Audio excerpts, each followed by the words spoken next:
That's James's meal for today. Some spinach asparagus and tomatoey rice. And I'm going to review this movie and these other shows and movies right here. And James is going to talk about, looks like Moscow. Down and out. Down and out and on the run in Moscow. Yeah.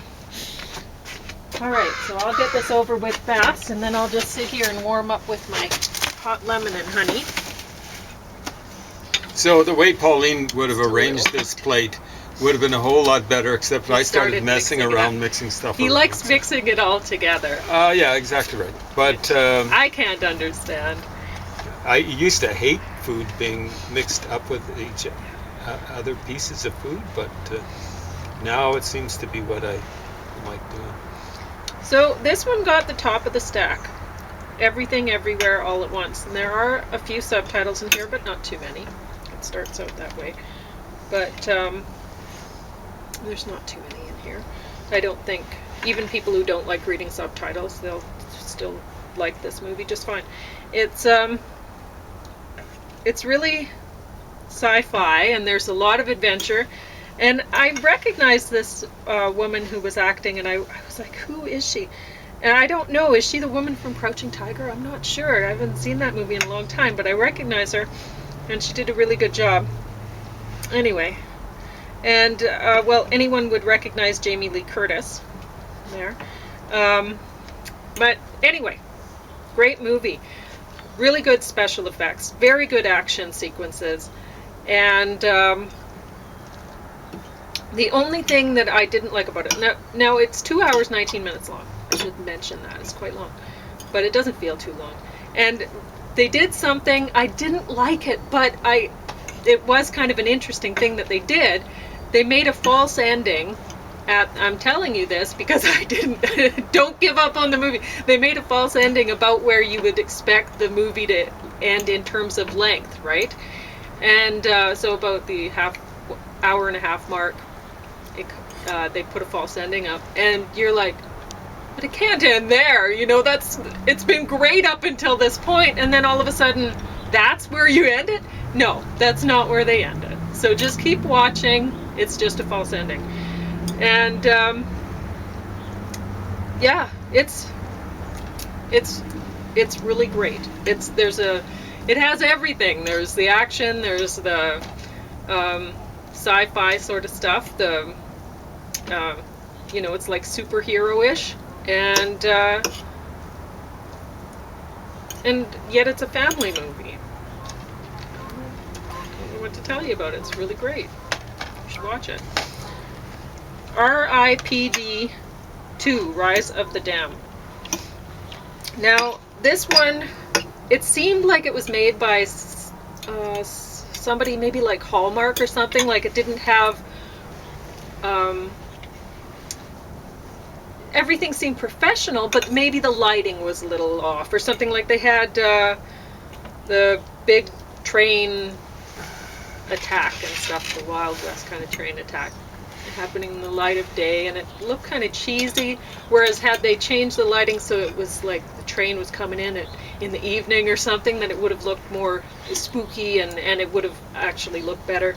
So there's things like that, but honestly it's and there's silly things like who would continue to use a sword? Even if they were really great with a sword, who would continue to use a sword in the day of guns? Nobody would, right? So, anyway, it's worth watching. There's a lot of action, there's a lot of supernatural kind of stuff going on, and it has some comedy, and they plunked in, you know, I'll give a little bit away. These two characters here, they are sent back to be kind of like police officers for God kind of thing, right? And so after they've died, they sign a contract that, yeah, I'll do this.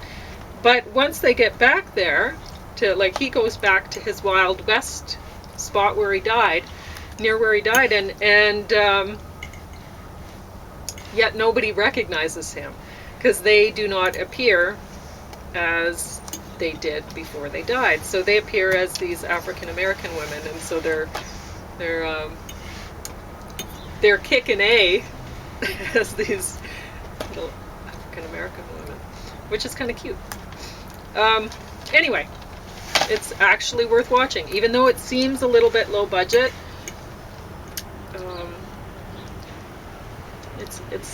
It's worth watching.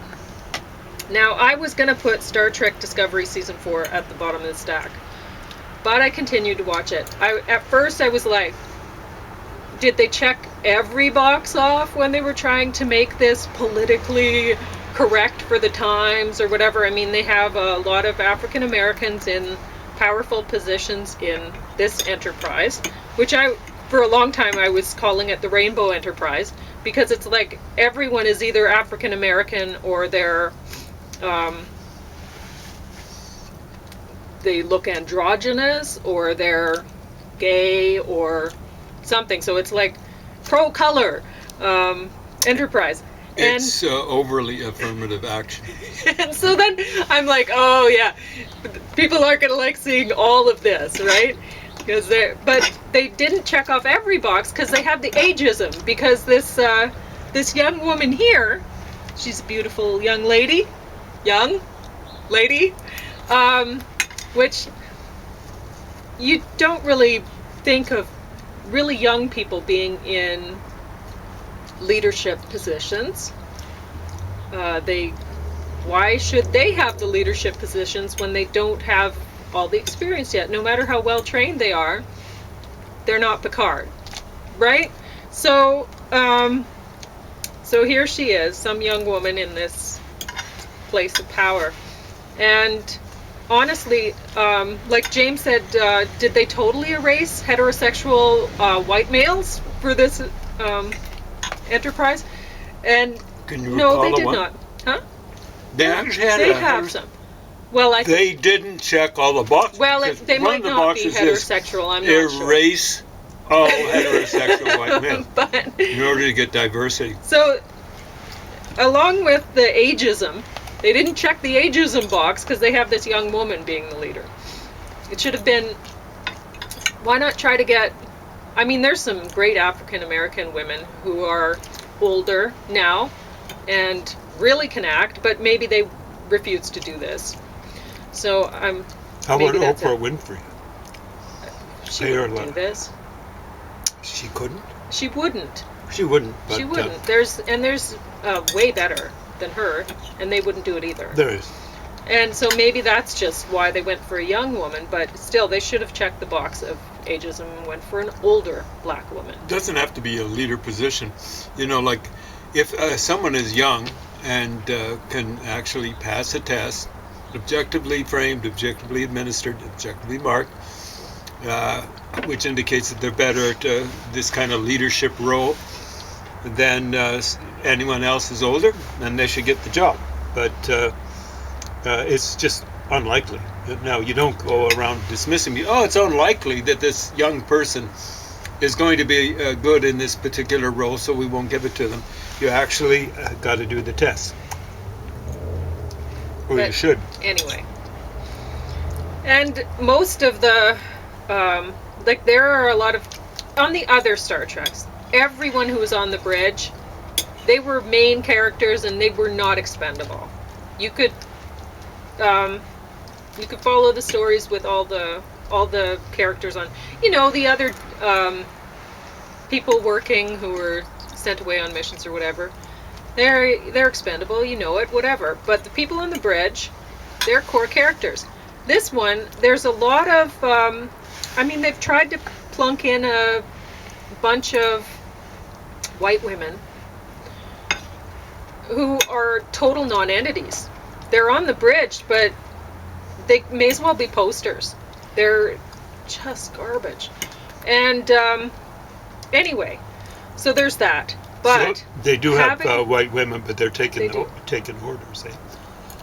Yeah, but having said all of that, it made it above a movie with Tilda Swinton and I'll tell you why.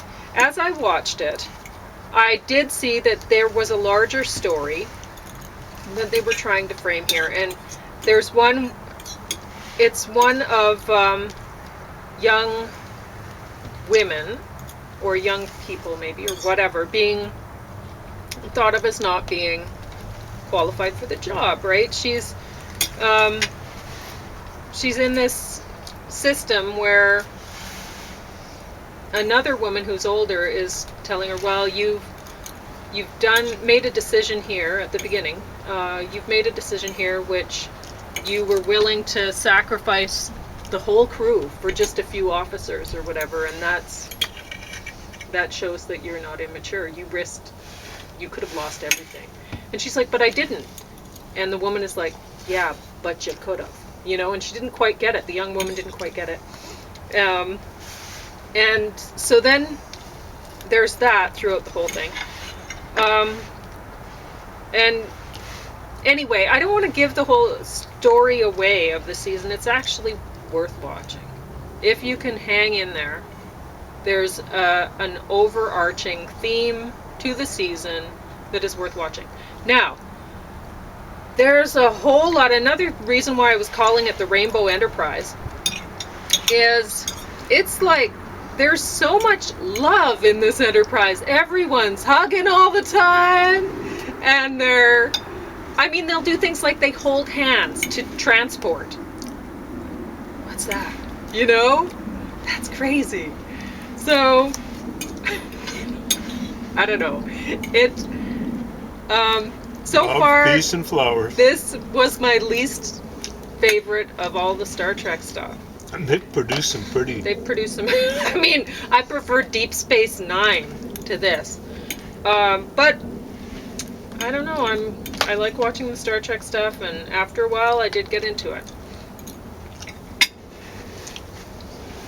Okay. 3,000 Years of Longing.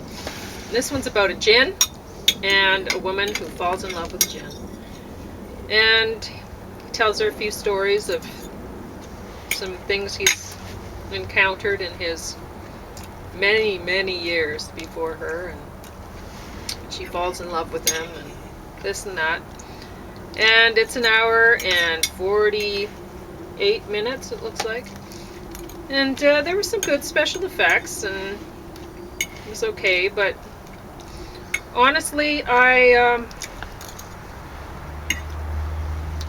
it needed to go to the bottom of the stack. Rightfully so. It even though I know a lot of people like Tilda Swinton and Idris Elba,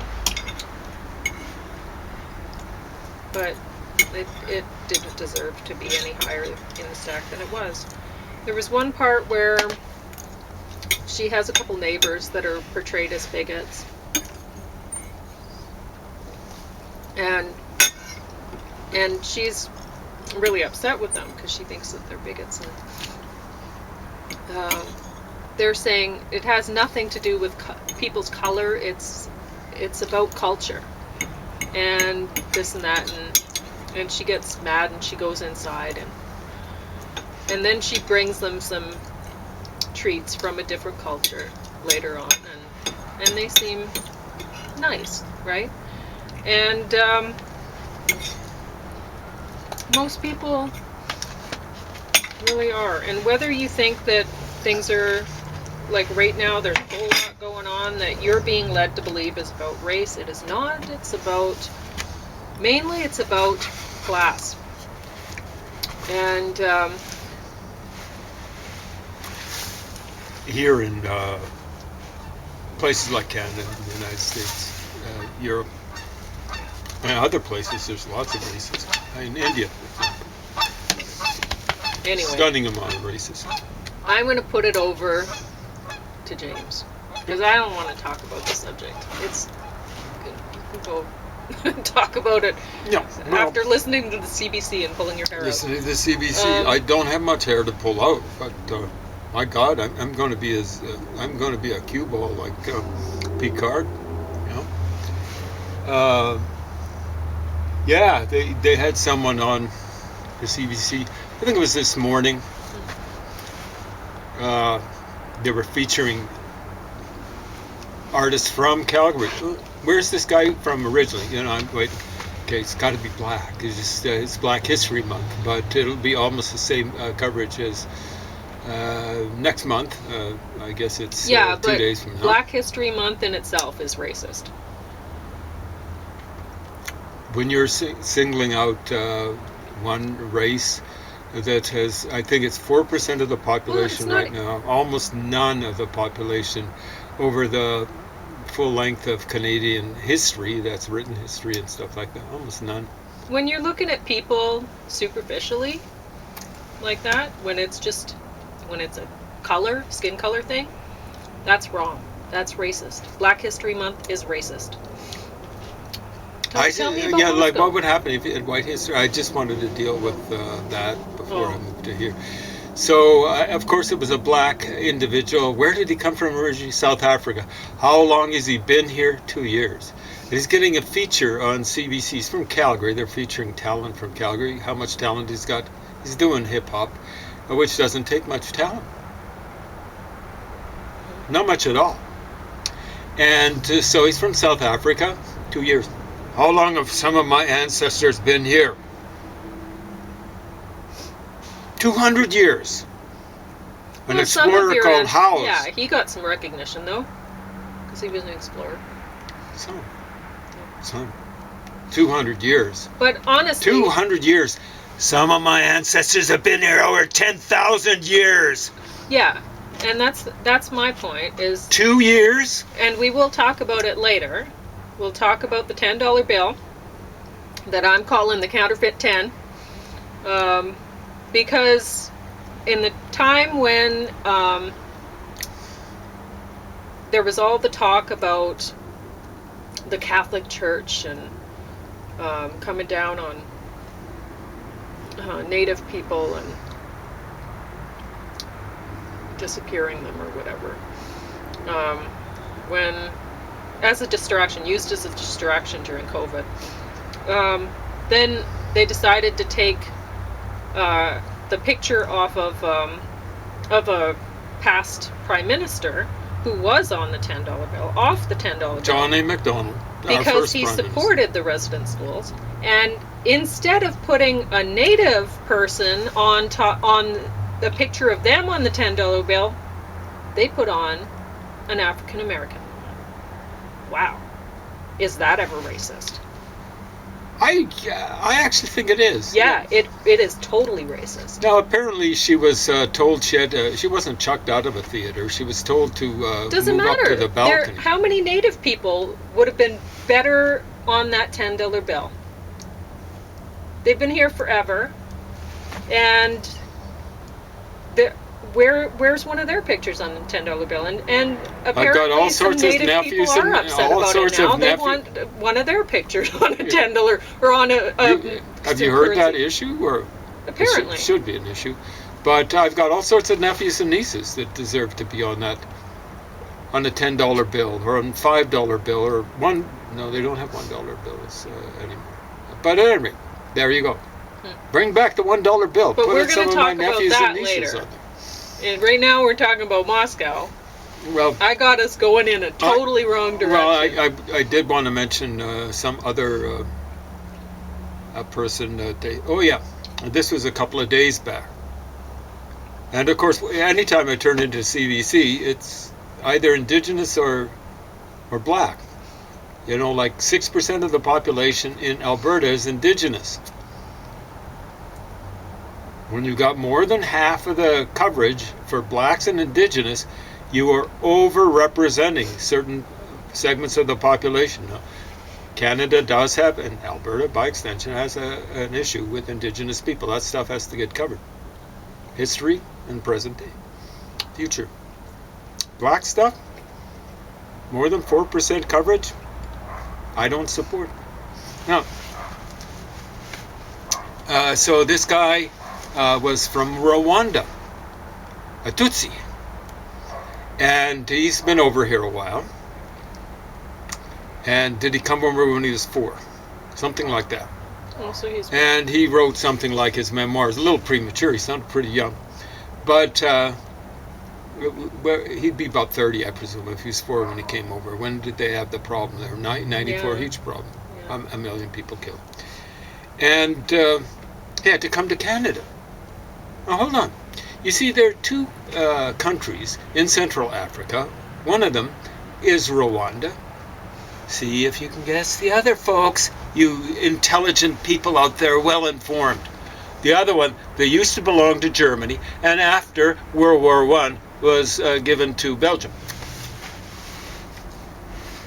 The other's Burundi. Now, what's the population mix in Rwanda? Hutus, dominant, Tutsis.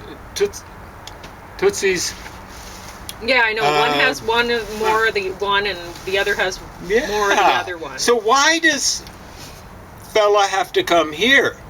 All he has to do is go into neighboring, and yes, it is neighboring Burundi, and he's part of the dominant population. Yeah. No, he's got to come to Canada. We've got to let him into Canada, because no other place will. What? You know, the huge travel across, same sort of thing as Italy. There were something almost like 60 people drowned in a ship trying to get into Italy, Calabria. Over the last couple of days, they've been 80 were rescued. Lord only knows what's going to happen to them. Where do they come from? They listed off places like Syria, Iran, Somalia, Pakistan. Pakistan is not at war. Afghanistan. But they're saying they have to come. They have to get rescued from war. Where did they come from? What was the place they were coming through? Turkey. Turkey's not at war. Turkey's a Muslim state, and that's where they should stay. Europe is overpopulated and has been for ages. To ask them, to demand of them, that they take more, particularly of a culture group that has not given up, for example, on their claims to Spain or their claims to southeastern Europe, because they controlled it once. According to their belief system, any land that they've controlled, they have an eternal right to. So it's not just Israel, it's Andalusia, as they call it, or Andalus, or whatever they call it. Andalusia, but that's their name for Spain. And then pretty well all of southeastern Europe. They have a standing claim to it. And they think it's legitimate because their law is Sharia law. It's different from the law, international law. It's different from the rule of law set up by democracy. Why should Europe take people from a culture that think they have a right to? Islam claims that you live in the Dar al-Harb. What is that? The house of war. They live in the house of Islam. That's a house of surrender or submission.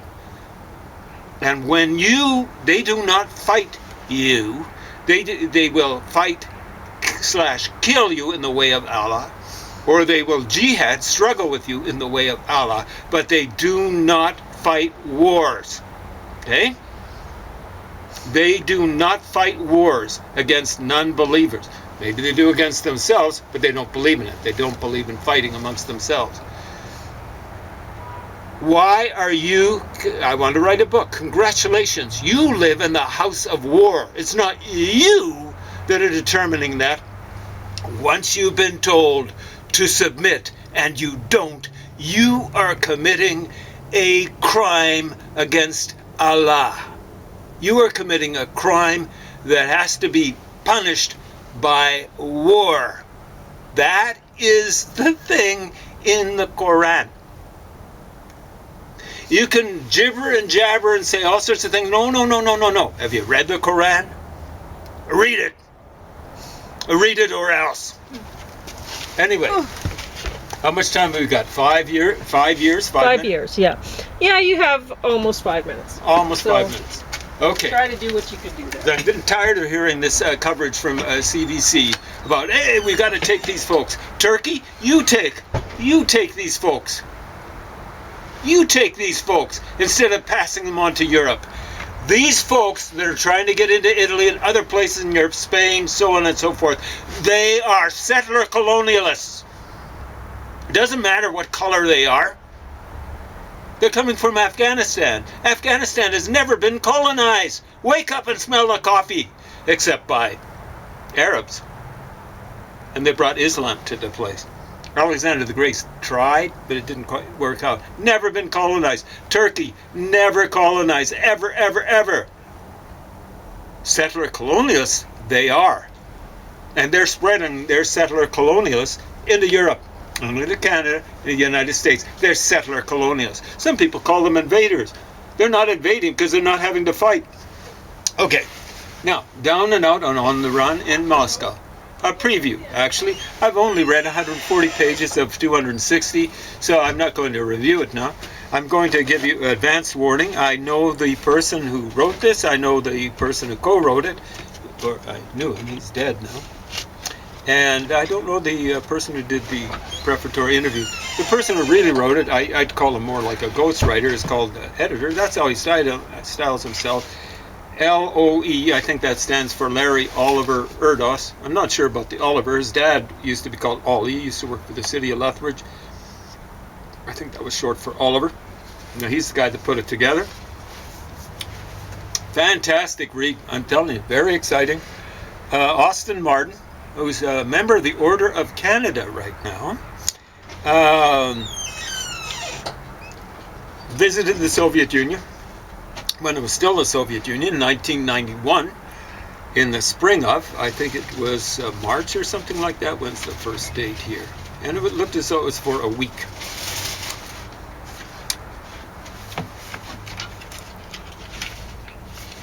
Got the prologue there. Yeah, March the 21st. I think that's the equinox, isn't it? Spring equinox, or around it. At any rate, he visited in 1991, spring up. I visited fall up, a little bit after the fall equinox. And it's after the fall of the Soviet Union.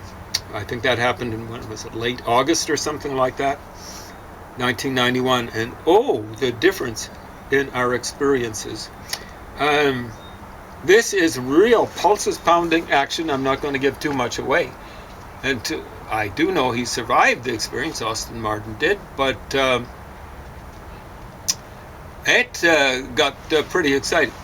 Now, I think he was a little afraid maybe he was going to lose his, not just his health, but his life, and maybe he was worried a bit too much. But some exciting things happened, and I think those things really, really, really happened. Some of the things he was worried about didn't happen, and he was maybe a little bit too worried about those sorts of things. I wasn't there, only later. So that's just a preview. Now, I don't know exactly how it ended. I do know he survived, but it's kind of topical because we got the Soviet Union only worse because it's kind of fundamentalist religion too. They've got the Orthodox religion back again. And it's, you know, the Soviet Union was run by gangsters, you know, like Lenin basically was using Stalin as something like a right-hand man. Stalin was just a thug. He was quite a bright thug. I think he knew to varying extents